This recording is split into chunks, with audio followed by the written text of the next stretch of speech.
అందరికీ నమస్కారం. Welcome back to the part 2 series of digestion and absorption. So, part 1 series లో we have seen digestion గురించి, we have seen foregut గురించి చూసాము. Like, let me move to the slide. Alimentary canal, foregut గురించి చూసాము. Like we have seen about the mouth and buccal cavity, where we have also seen the path of the food, mouth nunchi anus ki different pathways, parts involved. And we have also seen about the few important points about the mouth and buccal cavity gurinchi chusamu. And we have seen about the four pairs of salivary glands and basic introduction about the few important points about the saliva chusamu. And teeth గురించి చూసాము, different types of teeth, it's function, ఇవన్నీ మనం part 1 సిరీస్లో చూసాము. Coming to the part 2 series, so food from the mouth తర్వాత buccal cavity or oral cavity నుంచి next ఏ పాత్వేస్లో వెళ్తుంది అనేది will be seeing in part 2 series. So food oral cavity నుంచి next enters into the pharynx. So ఇక్కడ మన ఫారింగ్స్కి both for the food and for the water, it is a common passage anamata. Food ki, water ki, air ki, it is a common passage, and there is a lid like structure, దాన్ని మనం epiglottis అని అంటాం. So ఈ epiglottis food ని wind pipe కి అంటే ట్రాకియాకి వెళ్లకుండా చూస్తుంది అనమాట. So that's the function of epiglottis, where I have written this point here. Next ఈ ఫారింగ్స్ కి మనకి లింఫాయిడ్ టిష్యూ ఉంటుంది. So lymphoid tissue of the pharynx ని మనం టాన్సిల్స్ అని అంటాం. సో ఈ టాన్సిల్స్ మనకి ఒక రింగ్ లాగా అరేంజ్ అయి ఉంటాయి adjacent to the pharynx. So ఆ రింగ్ ని మనం వాల్డేయర్స్ రింగ్ అని అంటాం. Done. So remember the name of the Waldeyer's ring, that is arrangement of the tonsils in the presence of a circular ring like structure. Next, మనకి pharynx నుంచి food next enters into the stomach, that is J's shaped stomach through the oesophagus. So oesophagus లో మనకి ఎలాంటి digestion అనేది అవ్వదు, but food అనేది ఒక పెరిస్టాటస్ moment లాగా స్టమక్ కి ఎంటర్ అవుతుంది అనమాట. సో ఈసోఫేగస్ కి స్టమక్ కి మధ్యలో దెర్ ఇస్ ఎ స్పించర్, దాన్ని మనం గ్యాస్ట్రో ఈసోఫేజియల్ స్పించర్ అని అంటాం. ఇక్కడ ఇచ్చాను gastro oesophageal sphincter which is connecting the esophagus with the stomach, allowing the food from the esophagus to the stomach. మనం ప్రీవియస్ వీడియోలో చూసాము బకల్ క్యావిటీలో ఫామ్ అయ్యే ఫుడ్ ని మనం బోలస్ అని అంటాం అన్నమాట. సో నెక్స్ట్ డయాగ్రామ్ లో చూస్తే different parts of the stomach చూసాము. So stomach is divided into 4 major parts. So stomach is actually present in the upper left portion of the abdominal cavity. అంటే మనకు అబ్డామినల్ పొజిషన్ లో left side లో stomach అనేది ఉంటుంది. So oesophagus stomach యొక్క cardiac portion కి open అవుతుంది. So oesophagus opens in to the cardiac portion of the stomach. Next there is a region anterior to the cardiac portion which we call it as fundus. The main or the largest part of the stomach which we call it as body, and the last part which we call it as pyloric part of the stomach. So the 4 major parts of the stomach ఏంటి అంటే fundic, cardiac, body and the pyloric. So remember the names గుర్తుంచుకోండి. And major important thing అంటే esophagus opens into which part of the stomach, that is cardiac part of the stomach. Next, stomach opens into small intestine. So a region of the stomach will be opening into the small intestine ante pyloric region of the stomach. Then pyloric region of the stomach opens into the small intestine portion, that is duodenum. C-shaped duodenum ki open avutundi. Which part of the stomach? Pyloric part of the stomach. So the small intestine is divided into 3 parts again: duodenum, jejunum and ileum. So there is an ఏమంటారు, there is a sphincter between the pyloric stomach and the duodenum. So ఆ sphincter name I have given you here, pyloric sphincter. So pyloric sphincter is an opening which is connecting the pyloric part of the stomach with the duodenum part. So as usual, duodenum, jejunum and ileum, Now this ileum, ఏదైతే last part of the small intestine ఉందో, will be opening into the large intestine. So large intestine is again divided into three parts: cecum, colon, and rectum. So if you see the cecum, so caecum అనేది ఒక small blind sac. So ఎక్కడైతే మనం large intestine position లో microorganisms ఉంటాయి, symbiotic microorganisms ఉంటాయి అంటాం కదా, ఆ పార్టే caecum. So caecum will be harbouring the symbiotic microorganisms. And ఈ సీకమ్ నుంచి ఒక ఫింగర్ లైక్ ప్రొజెక్షన్స్ అనేటివి అరైజ్ అవుతాయి. వాటినే మనం వర్మిఫార్మ్ అపెండిక్స్ అని అంటాం. సో వర్మిఫార్మ్ అపెండిక్స్ ఏ part of the large intestine నుంచి అరైజ్ అవుతుంది అంటే caecum. And A part of the large intestine లో సింబయోటిక్ మైక్రో ఆర్గానిజమ్స్ ఉంటాయంటే కూడా సీకమ్. నా this caecum opens in to the colon. Colon మళ్ళీ 4 parts గా డివైడ్ అయింది. That is ascending part, transfers part, descending part and the sigmoid colon. Remember the names of the parts: small intestine వి, large intestine వి, colon వి, అందులో ఉండే different functions. Now colon opens into the rectum. Rectum నుంచి the waste undigested food molecules will be opening outside of the body through the anus. So this is the complete alimentary canal. Part 1, part 2. Next. So మన ఈ alimentary canal from the oesophagus through the rectum, అంటే oesophagus నుంచి rectum దాకా complete 4 layers ఉంటాయి మనకి alimentary కెనాల్లో. అదే మీకు ఇక్కడ ఇచ్చాను. Then the wall of alimentary canal, if you see, serosa layer ఉంది మనకి, మస్క్యులారిస్ లేయర్ ఉంది, సబ్మ్యూకోజా ఉంది, మ్యూకోసా ఉంది. ఒక్కొక్క లేయర్ గురించి ఇంపార్టెంట్ పాయింట్స్ చూద్దాం. సో సెరోసా అనేది అవుటర్ మోస్ట్ లేయర్. ఇది ఒక థిన్ మీసోథీలియం లేయర్ ద్వారా ఫామ్ అవుతుంది అనమాట. Serosa outermost layer, thin mesothelium layer తోటి ఫామ్ అవుతుంది. నెక్స్ట్ సెకండ్ లేయర్ వచ్చేసి మనకి మస్క్యులారిస్ లేయర్. సో ఈ మస్క్యులారిస్ లేయర్ అనేది స్మూత్ మజిల్స్ తో ఫామ్ అవుతుంది. సో ఈ స్మూత్ మజిల్స్ మళ్ళీ 2 parts గా డివైడ్ అవుతాయి. That is inner circular muscles, outer longitudinal muscles. Remember the names: inner circular, outer longitudinal muscles. Next muscularis లోపల ఉండే లేయర్ ని సబ్మ్యూకోజా లేయర్ అని అంటాం. సో సబ్మ్యూకోజా లేయర్ అనేది మనకి ఎక్కడైతే nerves, blood vessels, lymph vessels అన్నీ ఉండే లేయర్ ఏంటి అంటే సబ్మ్యూకోజా లేయర్. అండ్ ఈ సబ్మ్యూకోజా లేయర్ డియోడినం పొజిషన్స్ లో గ్లాండ్స్ ని ఫామ్ చేస్తుంది అనమాట. డియోడినంలో ఉండే డైజెస్టివ్ గ్లాండ్స్. నెక్స్ట్ ఉండేది ఏంటి, inner layer of the elementary canal అంటే మనకి mucosa. So mucosa is the inner layer. ఈ ఇన్నర్ లేయర్ ఏం చేస్తుంది అంటే స్టమక్ లో ఏమో ఇర్రెగ్యులర్ ఫోల్డింగ్స్ ని ఫామ్ చేస్తుంది. అండ్ మన ఇంటెస్టైన్ లోనేమో విల్లైస్ ని ఫామ్ చేస్తుంది. విల్లై ఎందుకు మనకి surface area of the absorption ని ఇంక్రీజ్ చేయడానికి. So these are the walls of the elementary canal. Then serosa, muscularis, submucosa, mucosa. మనం ఇక్కడ ఏం గుర్తుంచుకోవాలి, అవుటర్ మోస్ట్ లేయర్ అంటే సెరోసా. సెరోసాకి second layer of the elementary canal from the outside అంటే muscularis. మస్క్యులారిస్ దేంతో ఫామ్ అవుతుంది, స్మూత్ మజిల్స్. స్మూత్ మజిల్స్ మళ్ళీ 2 types: ఇన్నర్ ఏమో సర్క్యులర్, అవుటర్ ఏమో longitudinal muscles. So inside of the muscularis ఏముంటుంది మనకి, సబ్మ్యూకోజా లేయర్ ఉంటుంది. సో సబ్మ్యూకోజా లేయర్స్ లో ఏముంటాయి మనకి, నర్వ్స్, బ్లడ్ వెజల్స్, ఇవన్నీ మనకి ఏ లేయర్ లో కనిపిస్తాయి, submucosa layers. And duodenum positions లో కొన్ని గ్లాండ్స్ కూడా కనిపిస్తాయి. Innermost wall of the elementary canal అంటే మ్యూకోసా. సో మ్యూకోసా ఏంటి, దీని ఫంక్షన్ ఏంటి, స్టమక్ లోనేమో ఇర్రెగ్యులర్ రిడ్జెస్ ని ఫామ్ చేస్తుంది. అదే మనకి స్మాల్ ఇంటెస్టైన్ లోనేమో విల్లైస్ ని ఫామ్ చేస్తుంది. So remember this. And stomach region లో కొన్ని గ్లాండ్స్ కూడా ఫామ్ చేస్తుంది mucosa. Like example gastric glands ని కూడా ఫామ్ చేస్తుంది. So these are the walls of the elementary canal and its important points for your examination. Then coming to the next slide. So ఇప్పటిదాకా మనం చూసినామంతా alimentary canal, ఇక్కడ mouth నుంచి anus దాకా its important points.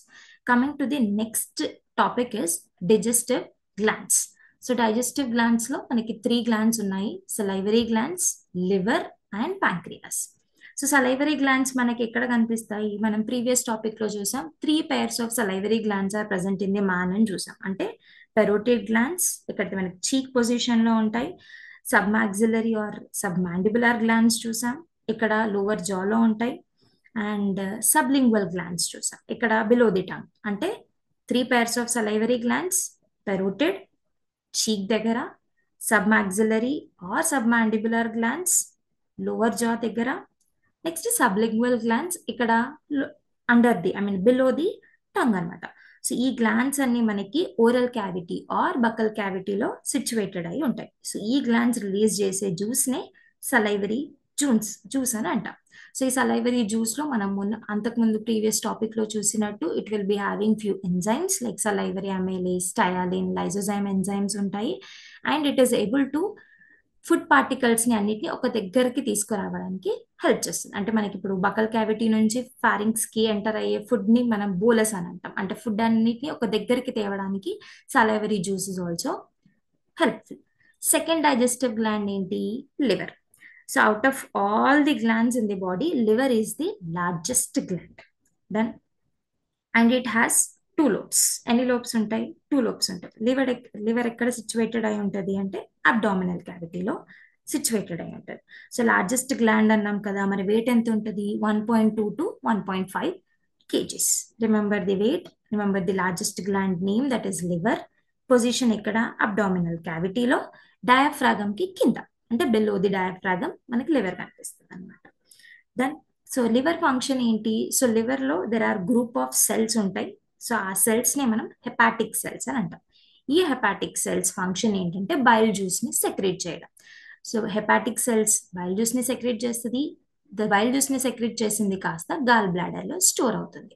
Then so liver has a functional cells called as hepatic cells which will be secreting the bile juice. Now this bile juice gets stored in the gallbladder. So this is the function of the liver.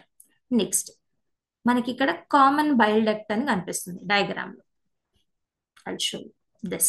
This is the common bile duct. ఇది ఎక్కడి నుంచి మనకి arise అవుతుంది చూస్తే, gall bladder నుంచి ఒక duct, liver నుంచి ఒక డక్ట్. సో గాల్ బ్లాడర్ నుంచి వచ్చే డక్ట్ ని మనం సిస్టిక్ డక్ట్ అని అంటాం, or duct from gall bladder అంటాం. లివర్ నుంచి వచ్చే డక్ట్ ని హెపాటిక్ డక్ట్ అంటాం.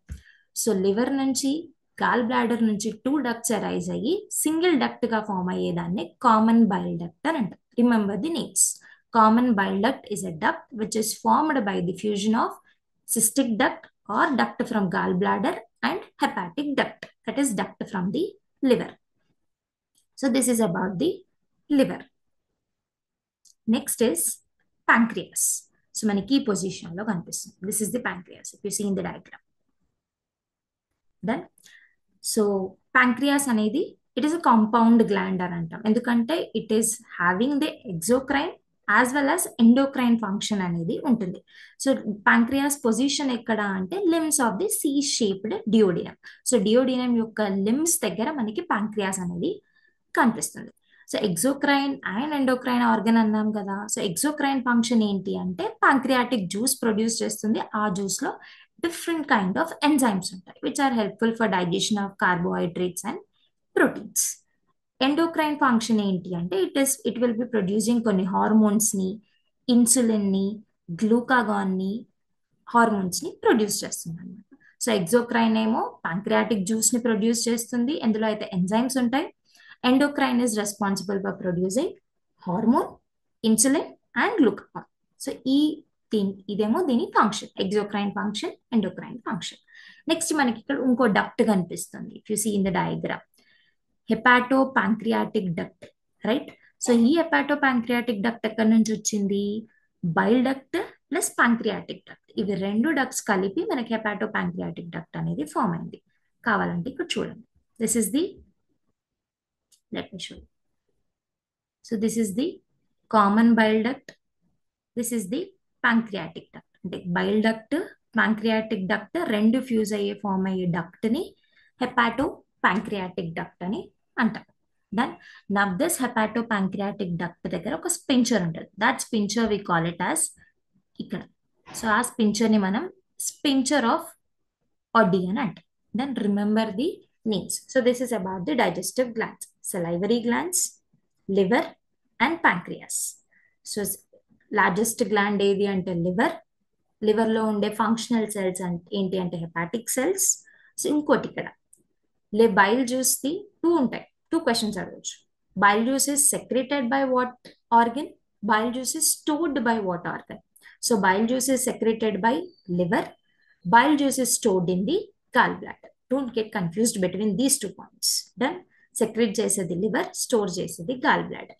సో సిస్టిక్ డక్ట్ ఎక్కడి నుంచి వస్తుంది మనకి? గాల్ బ్లాడర్ నుంచి వస్తుంది. Hepatic duct from the liver. So cystic duct and hepatic duct form అయ్యి కామన్ అయ్యే డక్ట్ నే కామన్ బైల్ డక్ట్ అని అంటాం. Next pancreas, exocrine glands and endocrine gland అని అంటాం. సో కాంపౌండ్ గ్లాండ్ ఏది అంటే మనకి ప్యాంక్రియాస్ అని చెప్పాలి. సో ఎక్సోక్రైన్ ఫంక్షన్ ఏంటి? Pancreatic juice with enzymes. Endocrine function ఏంటి అంటే hormones, insulin and glucagon produce చేయడం. So this is about the digestive glands and the important questions which can be asked in your examination. గుర్తుంచుకోండి. Next చూస్తే digestion of the food. So ఇప్పుడైతే మనం ఏం చూసాం? The tract చూసాం, అంటే alimentary canal tract చూసాం, మౌత్ నుంచి అనస్ దాకా వాటి స్ట్రక్చర్స్ చూసాం. నెక్స్ట్ డైజెస్టివ్ గ్లాండ్స్ చూసాం. Next digestion of the food చూస్తున్నాం. So in the process of digestion 2 ways లో అవుతుంది digestion. One is mechanical way, one is chemical way. So mechanical way ఎక్కడి నుంచి స్టార్ట్ అవుతుంది అంటే straight from the buccal cavity, oral cavity. So మనకి oral క్యావిటీలో ఏం కనిపిస్తాయి? టీత్ కనిపిస్తుంది, సలైవరీ గ్లాండ్స్ కనిపిస్తాయి, right? So with the help of the teeth the food is broken down into smaller pieces. Grinding చేస్తాం కదా, in the same way the food is broken down into smaller pieces in the buccal cavity or oral cavity. So అదొక mechanical way. Next ఈ smaller pieces food ని is mixed with the salivary juice in the buccal cavity. అదొక mechanical way. Next mechanical way ఇక్కడ మనకి stomach position లో stomach will also give some churning movements అనమాట. So ఆ churning movements ద్వారా కూడా some mechanical way of digestion అనేది అవుతుంది. సో ఈ మెకానికల్ వే ఆఫ్ డైజెషన్ మనకి స్వాలో అవ్వడం ద్వారా next phases of the life, next phases of the alimentary canal కి రీచ్ అవుతుంది. సో మనకి ఇంపార్టెంట్ ఏంటి ఇక్కడ అంటే chemical way.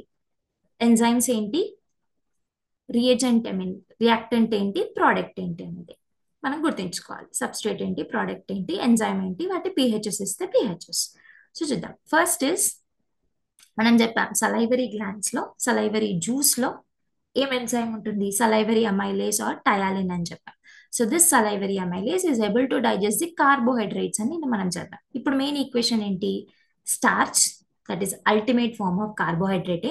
So starch is converted into maltose with the presence of enzyme salivary amylase. So మనకి ఇక్కడ గుర్తుంచుకోవాల్సింది ఏంటి? ఎంజైమ్ ఏంటి? దేనిలాగా కన్వర్ట్ చేస్తుంది? స్టార్చ్ ని మాల్టోస్ కన్వర్ట్ చేస్తుంది by the enzyme salivary amylase. Its pH is 6.8. Then this is about the digestion which is occurring in the buccal cavity. So buccal cavity లో అయ్యే digestion ఇది. Next gastric glands. Gastric glands మనకి ఎక్కడ కనిపిస్తాయి? Stomach లో. ఏ layer లో?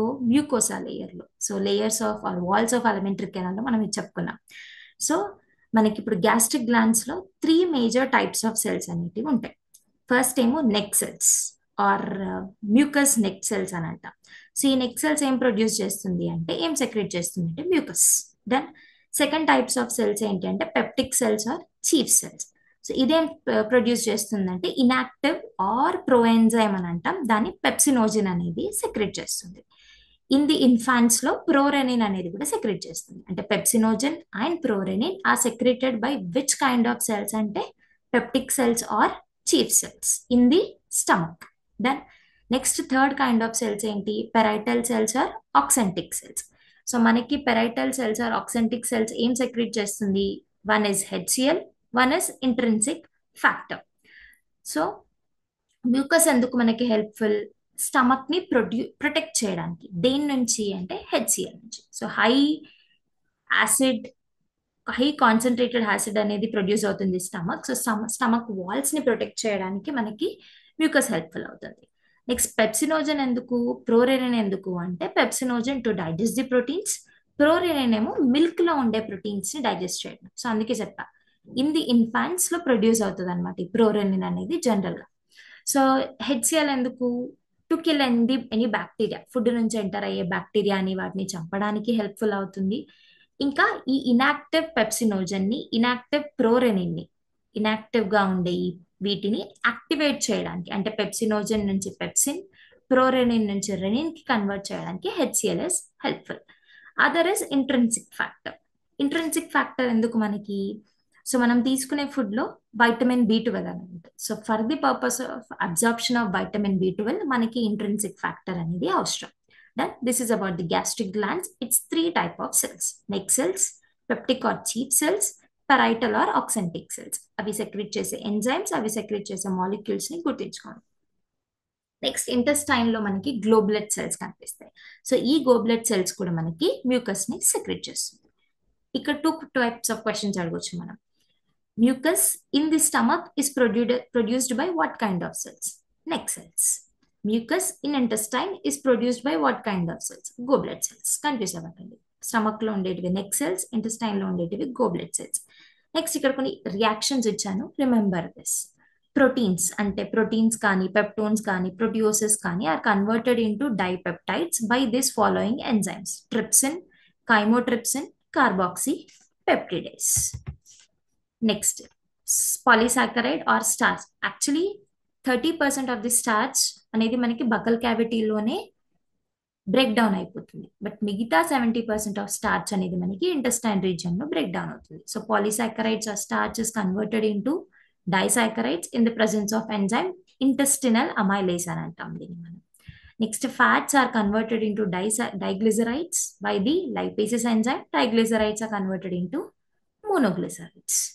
Nucleic acids are converted into nucleotides and nucleosides in the presence of nucleases enzymes. So ఇవి కూడా అంతే. Dipeptides are converted into amino acids. Maltose is converted into glucose plus glucose in the presence of maltase enzyme. Lactose ఏదైతే మనకి milk లో కనిపిస్తుందో it is converted into glucose and galactose in the presence of lactase enzyme.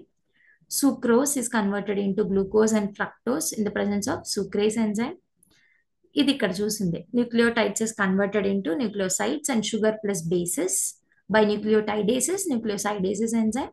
Die and monoglycerides are converted into fatty acids and glycerol in the presence of lipases. So ఇక్కడ మనకి last equations లో ఉన్నాయి కదా, amino acids, glucose, galactose, fructose, sugars, some nitrogenous bases, fatty acids, glycerol, ఇవన్నీ మనకి simpler molecules అన్నమాట. So ఇక్కడ మనం స్టార్టింగ్ లో చెప్పాం digestion is nothing but break down of complex food molecules into simpler food molecules. ఇదే అది. These are all the complex food molecules అనమాట, which cannot be easily observed by the body. So ఈ complex food molecules ని simpler food molecules లాగా convert చేయాలి. It is the function of the digestive system. So ఇవన్నీ enzymes తోటి with all the chemical and mechanical ways it is converting into simpler food molecules. There is nothing to do with this. Remember the equations ని గుర్తించుకోవాలి అంతే.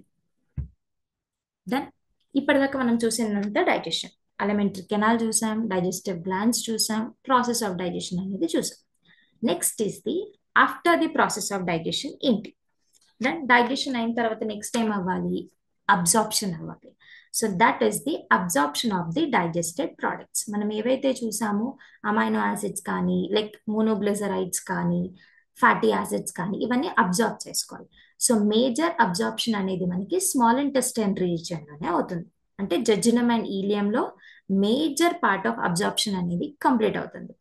Large intestine లో a bit కొంచెం absorption అనేది అవుతుంది. అంటే కొన్ని water, certain minerals, certain drugs అనేటివి మనకి లార్జ్ ఇంటెస్టైన్ లో అబ్జర్వ్ అవుతాయి. మిగతాదంతా ఏదైతే అన్అబ్జార్బ్డ్ ఫుడ్ ఉంటుందో అది లార్జ్ ఇంటెస్టైన్ నుంచి రెక్టమ్ ద్వారా, ఆనస్ ద్వారా బాడీ నుంచి బయటకు వెళ్ళిపోతుంది. బట్ ఇక్కడ మనకి ఏం తెలుసుకోవాలి అంటే అబ్జార్ప్షన్ ప్రాసెస్ అనేది ఎలా అవుతుంది. సో అబ్జార్ప్షన్ డెఫినేషన్ చూసుకుంటే it is a process by which end products of digestion pass through the intestinal mucosa into the blood and the lymph. So intestinal mucosa ద్వారా స్మాల్ ఇంటెస్టైన్ కానీ large intestine కానీ mucosa ద్వారా it will B reaching in to the blood. Blood నుంచి different parts of the బాడీకి distribute అవుతుంది. But A parts లో ఏ organ ఏ substance అనేది observe అవుతుంది అనేది మనకి ఇక్కడ ఇంపార్టెంట్. దెన్ సో దీనికి ముందు మనం తెలుసుకోవాల్సింది అంటే అబ్జార్ప్షన్ డిఫరెంట్ వేస్ లో అవుతుంది. లైక్ పాసివ్ అబ్జార్ప్షన్ అంటాం, యాక్టివ్ అబ్జార్ప్షన్ అంటాం, ఫెసిలిటేటెడ్ ట్రాన్స్పోర్ట్ అంటాం. పాసివ్ అంటే it doesn't need any ATP molecules, energy ఏమీ అవసరం లేదు, ఈజీగా అబ్జర్వ్ అయిపోతుంది. అంటే మనం ఎగ్జాంపుల్ గా తీసుకుంటే గ్లూకోజ్ అండ్ అమైనో యాసిడ్స్ ఇవి సింపుల్ డిఫ్యూజన్ ద్వారా మనకి పాస్ డౌన్ అయిపోతాయి అన్నమాట. Next under certain conditions glucose amino acids కొంచెం క్యారియర్ ప్రోటీన్స్ ద్వారా అబ్జర్వ్ అవుతాయి. దాన్ని మనం ఫెసిలిటేటెడ్ ట్రాన్స్పోర్ట్ అని అంటాం. అంటే మనకు కావాల్సిన మాలిక్యూల్తో పాటు ఇంకొక ఏదైనా ప్రోటీన్ మాలిక్యూల్తో బైండ్ అయ్యి మాత్రమే దాన్ని మనం ట్రాన్స్పోర్ట్ చేయగలం. అది వన్ వే, దాన్ని మనం ఫెసిలిటేటెడ్ ట్రాన్స్పోర్ట్ అంటాం. ఇంకోటి యాక్టివ్ కైండ్ ఆఫ్ ట్రాన్స్పోర్ట్ అని అంటాం. సో దానికి మనం ఎనర్జీ మాలిక్యూల్స్ అంటే ఏటీపీ మాలిక్యూల్స్ ని యూజ్ చేసి ట్రాన్స్పోర్ట్ చేయాలి. ఎగ్జాంపుల్ తీసుకుంటే సమ్ ఎలక్ట్రోలైట్స్, సోడియం కానీ వీటన్నిటిని, ఆర్ సర్టన్ టైమ్స్ లో మనకి గ్లూకోజ్ కూడా కొంచెం యాక్టివ్ ట్రాన్స్పోర్ట్, ఎప్పుడైతే మన సెల్ కి లార్జ్ అమౌంట్ ఆఫ్ ఎనర్జీ కావాలి, సో అప్పుడు కూడా యాక్టివ్ ట్రాన్స్పోర్ట్ ద్వారా మనం గ్లూకోజ్ అన్నిటిని ట్రాన్స్పోర్ట్ చేస్తాం. నెక్స్ట్ ఇక్కడ ఫ్యాటీ యాసిడ్స్ అండ్ గ్లిజరాల్ ఉంటుంది. ఇది డైరెక్ట్ గా త్రూ ది ఇంటెస్టైన్ ని మనం పాస్ చేయలేం. So first fatty acids, glycerol అనేటివి ఇన్సాల్యుబుల్ కాబట్టి అవి స్మాల్ డ్రాప్లెట్స్ లాగా అంటే మిజల్లీస్ లాగా ఫామ్ అవుతాయి. ఇప్పుడు ఈ మిజల్లీస్ నెక్స్ట్ ఫ్యాట్ గ్లోబ్యూల్స్ లాగా ఫామ్ అయితే వాటిని మనం కైలోమైక్రాన్స్ అంటాం. సో ఈ మైక్రాన్స్ అనేటివి విల్లై ద్వారా ఈజీగా బ్లడ్ కి ట్రాన్స్పోర్ట్ అయిపోతాయి అన్నమాట. So fatty acids and glycerol first micelles గా కన్వర్ట్ అవుతాయి.